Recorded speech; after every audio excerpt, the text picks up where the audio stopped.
Oke teman-teman, selamat datang kembali di channel Gypsy Research. Kali ini kembali ke tutorial Gypsy AI. Kita mau bahas AI tools yang namanya generator outline penelitian. Oke, langsung aja tanpa lama-lama kita masuk ke kategori AI perencanaan dan ide penelitian teman-teman. Di sini bisa dicari ya generator outline penelitian dengan label pro gitu ya. Jadi seperti yang diketahui, label pro ini artinya label yang berbayar teman-teman, tapi nggak usah khawatir karena langganan kita itu dimulai dari Rp19.000 aja per bulan gitu ya. Jadi lumayan murah buat standar mahasiswa, kamu nggak usah keluarin duit lebih lagi, kamu bisa ngurangin revisi juga, print sana sini juga berkurang karena outputnya itu udah sesuai kaidah akademik gitu ya. Jadi teman-teman buat nulis penelitian tuh udah lumayan kebantu, sangat efisien dan efektif. Oke, kita langsung aja masuk ke toolsnya generator outline penelitian. Jadi buat teman-teman yang mungkin udah pernah nonton di video proposal generator proposal penelitian, itu mirip juga, inputnya itu sama ya, yaitu tinggal masukin topik atau judul penelitian teman-teman gitu ya. Nah, tapi bedanya apa? Jadi outline penelitian ini khusus untuk memberikan gambaran kepada teman-teman gitu ya. Gambaran umum mengenai rencana penelitian secara menyeluruh gitu ya. Jadi kalau teman-teman tahu tentang research model Canvas itu dia bakal masukin kayak topiknya apa, gap penelitiannya apa, novelty-nya apa, terus tujuan, dan setelahnya itu mulai kayak dibikin judulnya itu jadi bisa kayak apa. Itu suatu rangkaian yang bisa ngebantu teman-teman buat dapet proposal penelitian yang oke gitu ya, buat nanti kedepannya bisa di ACC juga langsung sama penguji, karena strukturnya teman-teman tuh udah oke banget buat bisa dibawa ke penulisan penelitian gitu ya, penulisan riset. Oke, langsung aja kita kasih contoh. Di sini sebenarnya udah ada ini ya panduan ya, contoh yang baik tuh gimana. Ini aku ada contohnya pengaruh meme marketing terhadap media sosial industri top up game di Indonesia. Oke, mungkin ini kemarin udah sempet juga dipakai di proposal. Kita nyoba yang berbeda dulu. Aku mau pakai analisis perbandingan ya teman-teman. Jadi kita bisa tulis aja analisis perbandingan. Dan baik lagi kalau teman-teman misalnya emang belum ketemu nih topik atau judul penelitian yang sesuai dengan program studi, minatnya kalian dan passionnya kalian, itu kalian bisa nyoba yang di generator judul penelitian dahulu gitu ya. Dan itu free teman-teman, jadi silakan explore di sana dulu sebelum masukin di sini gitu ya, kalau misalnya emang belum ada. Cuman kalau udah ada kayak aku ini sekarang, tinggal masukin aja. Ini aku topiknya di UX website lagi, karena kebetulan skripsi aku tentang website top up game gitu ya di Indonesia. Studi kasusnya aku kemarin ambil studi kasus Kodashop dan Lapak Gaming. Oke, kita buat outline penelitiannya. Jadi teman-teman, baik lagi, outline penelitian adalah rencana penelitian gitu ya. Jadi setelah teman-teman generate, nanti teman-teman akan dapat gambaran umum gitu ya, buat nanti ngebantu teman-teman kira-kira nulisnya apa aja nih yang harus ada di dalam penulisan artikel ilmiah atau skripsi kalian atau tesis kalian gitu. Nah, ini udah ada contohnya, outline penelitian analisis perbandingan UX website top up game di Indonesia, studi kasus Kodashop 8 Gaming. Oke, kita bahas persatu gitu ya bagiannya. Pertama ada topik penelitian, tentunya ini topiknya mengenai UX ya pada website top up game online di Indonesia. Terus dia dijelasin juga fokusnya ke dua platform populer, Kodashop dan Lapak Gaming gitu ya.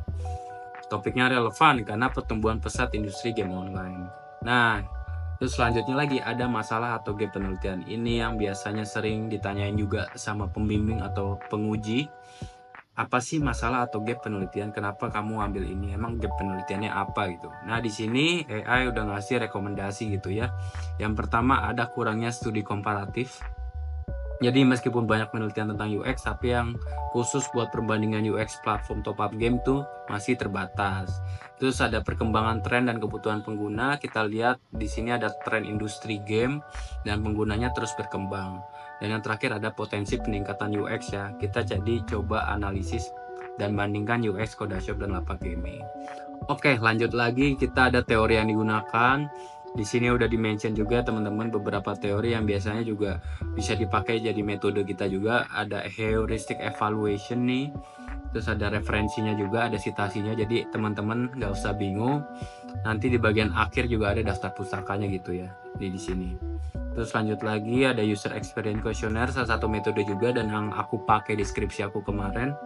Dan yang terakhir ada teknologi acceptance model gitu ya. Jadi ini teori-teori yang memang udah lumayan lumrah digunakan, biasa digunakan.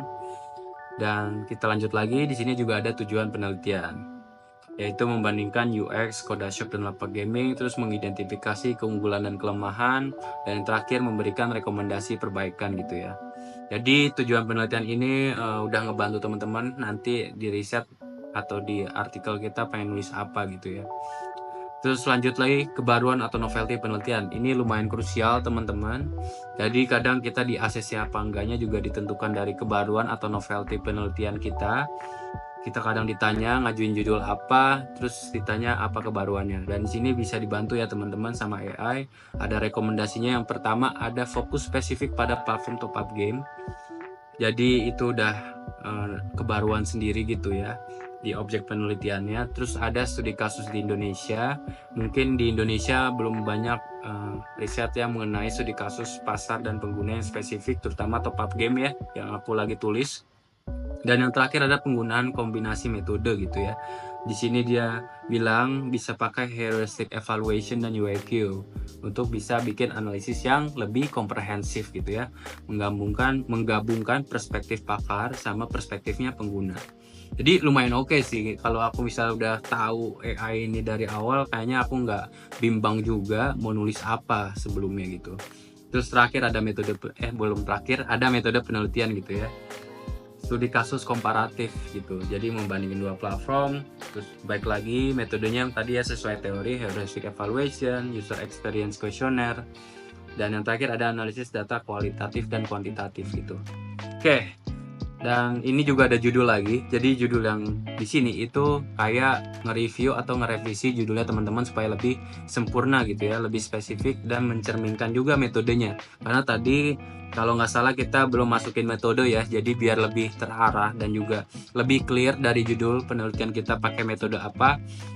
AI ini udah ngasih rekomendasi gitu ya. Jadi ada analisis komparatif user experience platform top up game online, studi kasus Codashop dan lapak gaming gitu ya. Jadi lebih spesifik aja dari segi judulnya gitu teman-teman.